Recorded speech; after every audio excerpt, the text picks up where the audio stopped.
बुद्धिमानी अपने शारीरिक ताकत से कहीं अधिक शक्तिशाली होती है।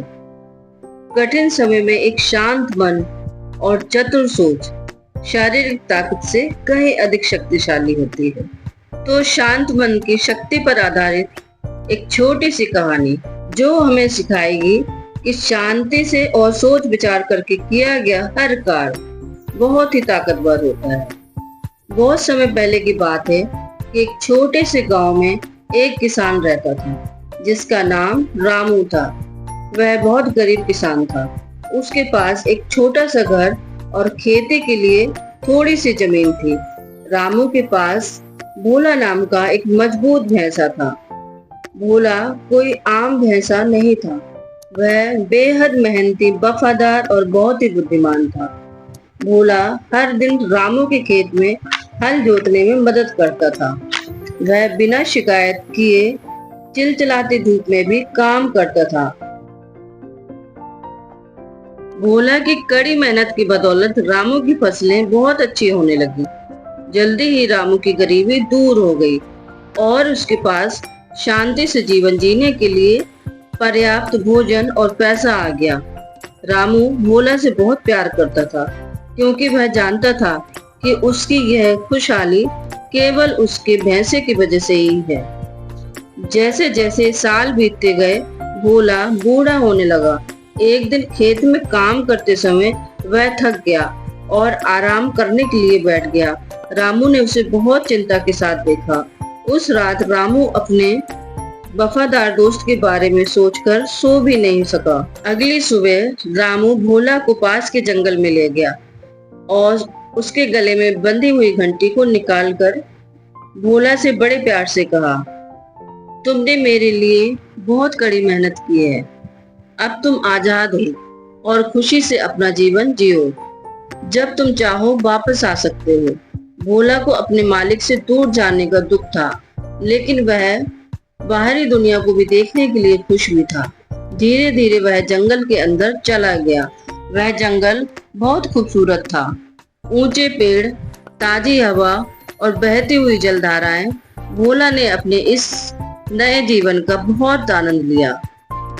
वह अपनी मर्जी से खाता और आराम करता था। एक शाम को भोला को एक बड़ी गुफा मिली। वह उसे सोने के लिए एक सुरक्षित जगह लगी। वह नहीं जानता था कि यह गुफा किसकी है। भोला ने वहीं रुकने का फैसला किया। वह गुफा एक शेर की थी। पास ही एक चालाक लोमड़ी भोला पर कई दिनों से नजर रखे हुए थी। लोमड़ी उस भैंसे का शिकार करवा कर शेर से दोस्ती करना चाहती थी। इसलिए वह शेर के पास गई और बोली, तुम्हारी गुफा में एक बहुत बड़ा भैंसा सो रहा है। अगर तुम उस पर हमला करो तो तुम्हें एक बेहतरीन दावत मिल जाएगी। यह सुनकर शेर को गुस्सा आ गया और उसने तुरंत गुफा में जाने का फैसला किया। गुफा के अंदर भोला ने भारी कदमों की आहट सुनी। उसने चुपचाप बाहर देखा तो एक शेर को पास आते देखा। एक पल के लिए वह डर गया, लेकिन भागने या घबराने की बजाय वह बिल्कुल शांत रहा। उसने ध्यान से सोचा, अगर मैं शेर से लड़ूंगा तो निश्चित ही हार जाऊंगा। मुझे अपने दिमाग का इस्तेमाल करना चाहिए। जब शेर गुफा के द्वार पर पहुंचा तो भोला ने अपनी भारी और गहरी आवाज से जोर से चिल्लाकर कहा, तुम इतनी देर से क्यों आए हो? मुझे बहुत भूख लग रही है। आज मेरे लिए 2 शेर और लाओ। कल का भोजन कम था। यह सुनकर शेर डर के मारे ठिठक गया। 2 और शेर?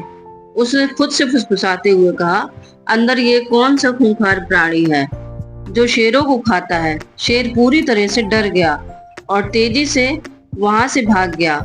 लोमड़ी शेर को इस तरह भागते हुए देखकर हैरान रह गई। पूछने पर शेर ने उसे अंदर से सुनी हुई बात बताई। लोमड़ी हंसी और बोली, वह भैंसा तुमको बेवकूफ बना रहा है। अंदर कोई खतरनाक जानवर नहीं है। शेर को अभी भी यकीन नहीं था, इसलिए लोमड़ी ने उपाय दिया, चलो हम खुद को एक रस्सी से एक साथ बांध लेते हैं। इस तरह तुम अकेले नहीं भाग पाओगे। उन्होंने खुद को एक साथ बांधा और धीरे धीरे गुफा की ओर चल पड़े। भोला ने उन्हें फिर से आते हुए देख लिया था। वह एक बार फिर शांत रहा और उसने नई योजना बनाई। जैसे ही वह गुफा के पास पहुंचे, भोला जोर से चिल्लाया और बोला, लोमड़ी, तुम इस बार एक ही शेर क्यों लाई? मैंने तुम्हें 2 शेरों को लाने के लिए कहा था। अब मुझे फिर से भूखा ही रहना पड़ेगा। यह सुनते ही शेर दहशत से भर गया। उसने सोचा, लोमड़ी ने मुझको धोखा दिया है। उसने इस राक्षस को 2 शेर लाने का वादा किया था। खौफ के मारे शेर अपनी पूरी ताकत से भागा। क्योंकि लोमड़ी शेर से बंधी हुई थी, इसलिए वह भी शेर के साथ पूरे जंगल में घिसटती हुई चली गई और पत्थरों और पेड़ों से टकराती रही। भोला ने चुपचाप उसे ओझल होते हुए देखा और मुस्कुराई। उसने बिना लड़े ही एक ताकतवर शेर को हरा दिया था। उस दिन के बाद से भोला अपनी बुद्धिमानी और शांति से रहने लगे। उसने यह साबित कर दिया कि बुद्धिमानी अपनी शारीरिक ताकत से कहीं अधिक शक्तिशाली होती है। अगर कठिन समय आए तो घबराना नहीं है। कठिन समय भी एक शांत मन और चतुर सोच शारीरिक ताकत से कहीं अधिक शक्तिशाली होती है। जब हम किसी मुसीबत में पड़ जाते हैं तो हम घबरा जाते हैं। ये कहानी हमें ये सीख देती है, हमें घबराना नहीं है। शांत और स्थिर मन से हमें योजना बना करके आगे का काम करना है। फिर मिलेंगे दोस्तों एक और नई कहानी के साथ। तब तक हंसते रहिए, मुस्कुराते रहिए। कहानी अच्छी लगी है तो लाइक कीजिए, ज्यादा से ज्यादा शेयर कीजिए और सब्सक्राइब कीजिए। साथ ही बेल आइकन प्रेस कीजिए ताकि आगे आने वाली सारी नोटिफिकेशंस आपको मिलती रहें।